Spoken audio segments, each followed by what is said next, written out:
Semoga yang subscribe dimudahkan jalannya menuju surga di hari akhir nanti.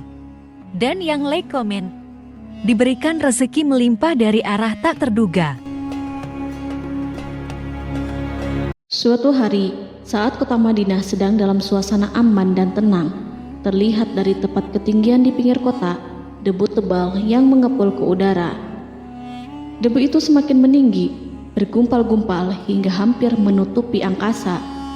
Angin yang bertiup menyebabkan gumpalan debu dari butiran pasir Sahara yang lembut dan terbang menghampiri pintu-pintu rumah di Madinah dan berhembus dengan kuatnya di jalan-jalan. Orang-orang menyangka ada badai yang menyapu dan menerbangkan pasir, tetapi kemudian dari balik tirai debu itu mereka mendengar terbesit kabar tentang kedatangan kafilah besar yang panjang. Tak lama kemudian 700 kendaraan yang syarat dengan muatannya memenuhi jalan-jalan dan mengguncang Madinah. Orang-orang saling memanggil dan mengajak sesamanya untuk menyaksikan keramaian ini serta turut bergembira atas kedatangan harta dan rezeki yang dibawa kafilah itu. Ummul Mukminin Aisyah ketika itu mendengar suara hiruk-pikuk kafilah yang bergerak maju, bertanya, "Apakah yang terjadi di kota Madinah?" Ada yang menjawab, "Kafilah Abdurrahman bin Auf baru datang dari Syam membawa barang-barang dagangannya." "Jadi kafilah itu yang telah menyebabkan semua guncangan ini?" tanya Ummul Mukminin. "Benar, wahai Ummul Mukminin. Jumlahnya 700 kendaraan." Ummul Mukminin menggeleng-gelengkan kepala. Pandangannya menerawang jauh seolah-olah sedang mengingat-ingat peristiwa yang pernah dilihat atau ucapan yang pernah didengarnya. Kemudian ia berkata, "Aku pernah mendengar Rasulullah bersabda, aku melihat Abdurrahman bin Auf masuk surga dengan merangkak." Abdurrahman bin Auf masuk surga dengan merangkak? Mengapa ia tidak memasukinya dengan melompat atau lari-lari kecil bersama angkatan pertama para sahabat Rasulullah? Sebagian sahabat menyampaikan cerita Aisyah kepadanya, maka ia pun teringat telah mendengarkan hadis dari Nabi lebih dari satu kali dan dengan redaksi yang berbeda-beda. Sebelum tali-tali pengikat perniagaannya dilepas, Abdurrahman melangkahkan kakinya ke rumah Aisyah lalu berkata kepadanya, "Engkau telah mengingatkanku suatu hadis yang tidak pernah kulupakan, maka saksikanlah bahwa kafilah ini dengan semua muatannya beserta kendaraan dan perlengkapannya aku persembahkan di jalan Allah." Seluruh muatan 700 kendaraan itu dibagi-bagikan sebagai perbuatan baik yang agung. Peristiwa yang satu ini saja sudah cukup untuk mengukir sebuah gambaran yang sempurna tentang kehidupan sahabat Rasulullah Abdurrahman bin Auf. Dialah saudagar sukses yang lebih sukses daripada kesuksesan yang pernah ada. Dia merupakan orang kaya dengan kekayaan yang melimpah ruah. Dia adalah seorang mukmin yang bijaksana yang tidak ingin bagian dari keuntungan agamanya hilang begitu saja dan tidak sudi kekayaannya membuat dirinya tertinggal dari kafilah iman dan pahala surga. Untuk itu, ia mendermakan harta kekayaannya dengan kemurahan hati dan kesadaran nurani. Sebelum saya melanjutkan kisahnya, dimohon kepada pemirsa untuk menonton video ini sampai selesai, serta mohon dukung channel ini supaya semakin berkembang dengan cara like serta berikan komen positifnya. Semoga dukungan pemirsa menjadi pahala dan dimudahkan segala urusan pemirsa di dunia dan akhirat. Bismillahirrohmanirrohim. Abdurrahman bin Auf adalah seorang dari 8 orang yang lebih awal masuk Islam. Abu Bakar datang kepadanya menyampaikan Islam, termasuk kepada Utsman bin Affan. Abdurrahman bin Auf telah memasuki Islam pada permulaan dakwah, yakni sebelum Rasulullah memasuki Darul Arqam dan menjadikannya sebagai tempat pertemuan dengan para sahabatnya yang beriman. Tidak ada persoalan yang tertutup bagi mereka dan tiada keraguan yang menjadi penghalang. Bahkan mereka segera bersama Abu Bakar As-Siddiq menemui Rasulullah untuk menyatakan baiat dan memikul bendera Islam. Sejak menganut Islam sampai berpulang ke rahmatullah dalam usia 75 tahun, ia selalu menjadi teladan yang cemerlang sebagai seorang mukmin yang besar. Hal ini menyebabkan Nabi memasukkannya dalam 10 orang yang telah diberi kabar gembira sebagai ahli surga. Umar mengangkatnya sebagai anggota majelis syuro yang terdiri dari 6 orang yang merupakan calon khalifah yang akan dipilihnya sebagai penggantinya. Cepatnya Abdurrahman masuk Islam telah menyebabkan dirinya harus mengalami penganiayaan dan penindasan dari Quraisy. Ketika Nabi memerintahkan para sahabatnya hijrah ke Habasyah, Abdurrahman bin Auf pun ikut berhijrah. Kemudian ia kembali lagi ke Mekah, lalu hijrah untuk kali keduanya ke Habasyah, dan selanjutnya hijrah ke Madinah. Keuntungannya dalam perniagaan sangatlah besar, hingga mencapai batas yang membuat dirinya merasa takjub dan heran, sehingga ia berkata, "Sungguh aku melihat diriku ini, seandainya mengangkat batu, niscaya aku temukan emas dan perak di bawahnya." Perniagaan bagi Abdurrahman bin Auf bukanlah jenis perdagangan yang tercela maupun monopoli. Bahkan ia sendiri bukanlah orang yang berlomba-lomba untuk mengumpulkan harta atas dorongan agar menjadi orang kaya. Sekali-kali bukan itu, melainkan suatu amal dan kewajiban yang keberhasilannya akan menambah kedekatan jiwa kepada Allah dan berkorban di jalannya. Abdurrahman bin Auf adalah seorang yang kuat emosi jiwanya, di mana ia menemukan kepuasan emosinya itu dalam amal yang mulia. Apabila ia tidak sedang sholat di masjid dan tidak sedang berjihad dalam peperangan, ia pasti sedang mengurus perniagaannya yang berkembang pesat. Sehingga kafilah-kafilah dari Mesir dan Syria membawa ke Madinah barang-barang muatan yang dapat memenuhi kebutuhan seluruh jazirah Arab, baik pakaian maupun makanan. Ia menunjukkan kepada kita bahwa seorang yang kuat emosi jiwanya adalah ketika kaum muslimin hijrah ke Madinah. Rasulullah pada waktu itu menerapkan aturan untuk mempersaudarakan 2 orang sahabat, salah seorang dari muhajirin warga Mekah dan yang lainnya dari Ansor penduduk Madinah. Persaudaraan ini berjalan dengan sempurna hingga membuat hati terpesona. Orang-orang Ansor yang merupakan penduduk asli Madinah membagi seluruh kekayaan miliknya menjadi 2 dengan saudaranya dari kalangan muhajirin. Bahkan istri pun direlakannya. Ketika itu Rasulullah mempersaudarakan antara Abdurrahman bin Auf dengan Sa'ad bin Rabi. Sa'ad bin Rabi berkata kepada Abdurrahman, "Saudaraku, aku adalah penduduk Madinah yang paling banyak harta. Silahkan pilih separuh hartaku dan ambillah. Aku juga mempunyai 2 istri. Perhatikanlah yang lebih menarik hatimu, dan aku akan menceraikannya sehingga engkau dapat memperistri dirinya." Abdurrahman bin Auf pun menjawab, "Semoga Allah memberkahi dirimu dalam istri dan hartamu. Tunjukkanlah kepadaku letak pasar." Abdurrahman pergi ke pasar. Ia berjual beli di sana dan mendapatkan keuntungan. Kehidupan Abdurrahman bin Auf di Madinah, baik semasa Rasulullah maupun sepeninggalnya beliau, selalu ditunaikannya dengan sempurna untuk memenuhi hak agama dan beramal di dunia. Perniagaannya sukses dan menguntungkan. Seperti diungkapkannya sendiri bahwa seandainya ia mengangkat batu dari tempatnya, pasti ia akan mendapatkan emas dan perak di bawahnya. Salah satu faktor yang membuat perniagaannya berhasil dan mendapatkan berkah adalah karena ia sangat selektif untuk berniaga yang halal dan benar-benar menjauhkan diri dari segala bentuk jual beli yang haram, bahkan yang syubhat sekalipun. Selain itu, faktor yang menambah kejayaan dan keberkahannya adalah labanya yang bukan untuk Abdurrahman sendiri, melainkan di dalamnya terdapat bagian Allah yang ia penuhi dengan baik. Ia menggunakan hartanya untuk memperkokoh hubungan kekeluargaan dan mengeratkan tali persaudaraan, serta menyediakan perlengkapan yang diperlukan untuk tentara Islam. Bila total perniagaan dan kekayaan yang lainnya ditambahkan keuntungan yang diperolehnya dihitung, Jumlah kekayaan Abdurrahman bin Auf itu dapat diperkirakan dengan memperhatikan jumlah yang dibelanjakannya di jalan Allah. Suatu hari, ia mendengar Rasulullah bersabda, "Wahai Ibnu Auf, engkau termasuk golongan orang kaya dan engkau akan masuk surga dengan merangkak. Karena itu, pinjamkanlah kekayaan itu kepada Allah agar Dia mempermudah langkahmu."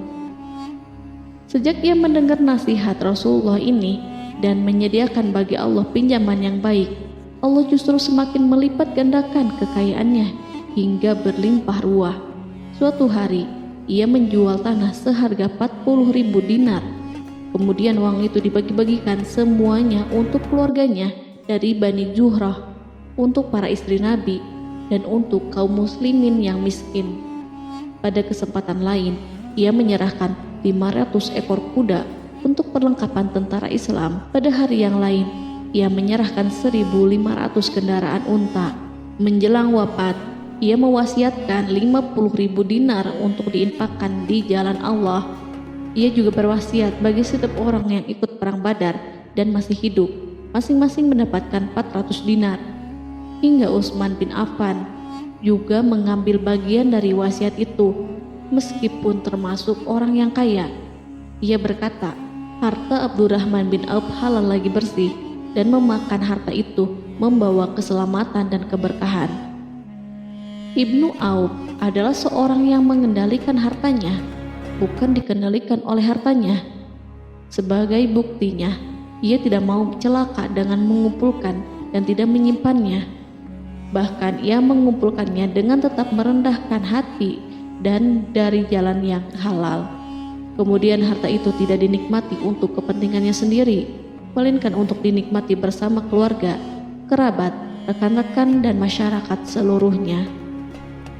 Karena begitu luas pemberian serta bantuannya, ada yang mengatakan seluruh penduduk Madinah berserikat dengan Abdurrahman bin Auf pada hartanya.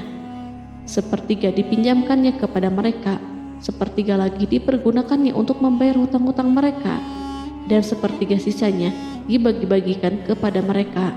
Harta kekayaan ini tidak akan pernah membuat kelegaan dan kesenangan pada dirinya selama ia belum menemukan jalan untuk membela agama dan membantu rekan-rekannya. Adapun untuk selain itu, ia selalu merasa khawatir terhadap kekayaannya. Pada suatu hari, dihidangkan kepadanya makanan untuk berbuka karena waktu itu sedang berpuasa. Ketika pandangannya tertuju pada hidangan tersebut, selera makannya pun bangkit. Namun, ia justru menangis sambil berkata, "Mus'hab bin Umair telah gugur sebagai syahid, dan ia jauh lebih baik daripada aku. Ia hanya mendapat kafan sehelai kain yang jika ditutupkan ke kepalanya, maka kelihatan kakinya, dan jika ditutupkan ke kedua kakinya, terbukalah kepalanya. Demikian pula Hamzah yang jauh lebih baik daripada aku. Ia pun gugur sebagai syahid, dan saat akan dikuburkan hanya mendapatkan sehelai selendang. Dunia ini telah dihamparkan kepada kami seluas-luasnya, dan hasil sebanyak-banyaknya telah diberikan kepada kami. Sungguh kami khawatir bila pahala kebaikan kami telah disegerakan balasannya di dunia." Pada peristiwa lain, sebagian sahabat berkumpul bersamanya menghadapi jamuan makan di rumahnya. Tak lama setelah makanan diletakkan di hadapan mereka, Abdurrahman menangis sehingga rekan-rekannya bertanya, "Apa yang membuatmu menangis, wahai Abu Muhammad?" Ia pun menjawab, "Rasulullah telah wafat, dan semasa hidup beliau beserta keluarganya tidak pernah merasakan kenyang makan roti gandum. Apa harapan kita apabila dipanjangkan usia, tetapi tidak menambah kebaikan bagi kita?" Demikianlah, kekayaan yang melimpah itu sedikit pun tidak membangkitkan kesombongan dan takabur dalam dirinya. Bahkan orang-orang mengatakan tentang dirinya, seandainya seorang asing yang belum pernah mengenalnya kebetulan melihatnya sedang duduk bersama budak-budaknya, niscaya ia tidak bisa membedakan di antara mereka. Tetapi bila orang asing itu mengenal satu saja sisi jihad Ibnu Auf, dan ujian yang dihadapinya, ia pasti langsung mengetahui siapa dia. Misalnya, ia mengetahui bahwa di badannya terdapat 20 bekas luka di perang Uhud, dan bahwa salah satu dari bekas luka itu meninggalkan cacat pincang yang tidak sembuh-sembuh pada salah satu kakinya. Contoh lain, beberapa gigi serinya rontok di perang Uhud yang menyebabkan kecedalan yang jelas pada ucapannya. Saat orang asing itu tahu salah satu sisi ini, ia pasti menyadari bahwa laki-laki yang berperawakan tinggi dengan wajah berseri, kulit halus, pincang, cedal sebagai tanda jasa dari perang Uhud, itulah orang yang bernama Abdurrahman bin Auf. Semoga Allah ridho kepadanya. Kita sudah terbiasa memperhatikan tabiat manusia, bahwa harta kekayaan itu biasanya menyebabkan seseorang suka berkuasa. Artinya, orang-orang kaya selalu gandrung untuk memiliki pengaruh guna melindungi kekayaan mereka dan melipat gandakan pengaruh itu. Selain untuk memuaskan nafsu demi kebanggaan dan kepuasan pribadi, semua ini merupakan sifat yang biasa dibangkitkan oleh kekayaan. Tetapi bila kita melihat Abdurrahman bin Auf dengan segala kekayaannya yang melimpah, menemukan manusia ajaib yang sanggup menguasai watak dasar manusia dalam bidang ini dan melangkahinya ke puncak ketinggian yang istimewa. Peristiwa itu terjadi ketika Umar bin Khattab hendak berpisah dengan rohnya yang suci dan memilih 6 orang di antara mereka, para sahabat Rasulullah, agar memilih salah seorang di antara mereka untuk menjadi khalifah yang baru. Pada waktu itu, semua jari menunjuk kepada Ibnu Auf. Bahkan sebagian sahabat telah menegaskan bahwa dialah yang berhak menjadi khalifah di antara 6 orang itu. Namun, ia menjawab, "Demi Allah, seandainya diambilkan pisau lalu ditaruh ke atas leherku, kemudian kalian menusukkannya sampai tembus, itu lebih baik aku sukai daripada menerima jabatan tersebut." Demikian, saat awal 6 orang terpilih itu mengadakan pertemuan untuk memilih salah seorang di antara mereka untuk menjadi khalifah yang akan menggantikan Al-Faruq, Umar bin Khattab, Abdurrahman telah menyatakan kepada mereka bahwa ia telah melepaskan haknya yang dilimpahkan Umar kepadanya sebagai salah seorang dari 6 calon yang akan dipilih menjadi khalifah. Dengan demikian, kewajiban mereka untuk melakukan pemilihan itu terbatas di antara mereka yang berlima saja. Sikat juhudnya terhadap jabatan dan pangkat ini dengan cepat telah menempatkan dirinya sebagai hakim di antara 5 orang tokoh terkemuka itu. Mereka menerima dengan senang hati agar Abdurrahman bin Auf menetapkan pilihan kepada khalifah itu terhadap salah seorang di antara mereka berlima. Ali mengatakan, "Aku pernah mendengar Rasulullah menyifatimu bahwa engkau adalah orang yang dipercaya oleh penduduk langit dan dipercaya pula oleh penduduk bumi." Ibnu Auf akhirnya memilih Utsman bin Affan untuk jabatan khalifah dan lainnya pun menyetujui pilihannya. Itulah hakikat seorang laki-laki yang kaya raya dalam Islam. Apakah Anda telah memperhatikan bagaimana Islam telah mengangkat dirinya jauh di atas kekayaan dengan segala godaan dan penyesatannya itu, dan bagaimana ia menempa kepribadiannya dengan sebaik-baiknya? Pada tahun 32 Hijriah, tubuhnya berpisah dengan roh. Ummul Mukminin Aisyah memberinya kemuliaan khusus yang tidak diberikan kepada orang lain dengan memberikan usulan kepadanya ketika ia masih terbaring di ranjang menuju kematian agar bersedia dikuburkan di pekarangan rumahnya berdekatan dengan Rasulullah, Abu Bakar, dan Umar. Namun ia memang seorang muslim yang telah dididik Islam dengan sebaik-baiknya, sehingga merasa malu bila dirinya diangkat dan disandingkan dalam kedudukan tersebut. Selain itu, ia telah membuat janji dan ikrar yang kuat dengan Utsman bin Maz'un, yakni jika salah seorang di antara mereka meninggal sesudah yang lain, hendaklah ia dikuburkan di dekat sahabatnya itu. Saat rohnya bersiap-siap memulai perjalanan yang baru, air matanya meleleh, sedangkan lidahnya bergerak-gerak mengucapkan kata-kata. Aku khawatir dipisahkan dari sahabat-sahabatku karena kekayaanku yang melimpah ruah. Namun, ketenangan dari Allah segera menyelimutinya. Lalu senyuman tipis menghiasi wajahnya disebabkan sukacita yang memberi cahaya dan kebahagiaan yang menenteramkan jiwa. Ia memasang telinganya untuk menangkap sesuatu, seolah-olah ada suara yang lembut merdu yang datang mendekat. Ia sedang mengenang kebenaran sabda Rasulullah yang pernah beliau ucapkan, Abdurrahman bin Auf di dalam surga.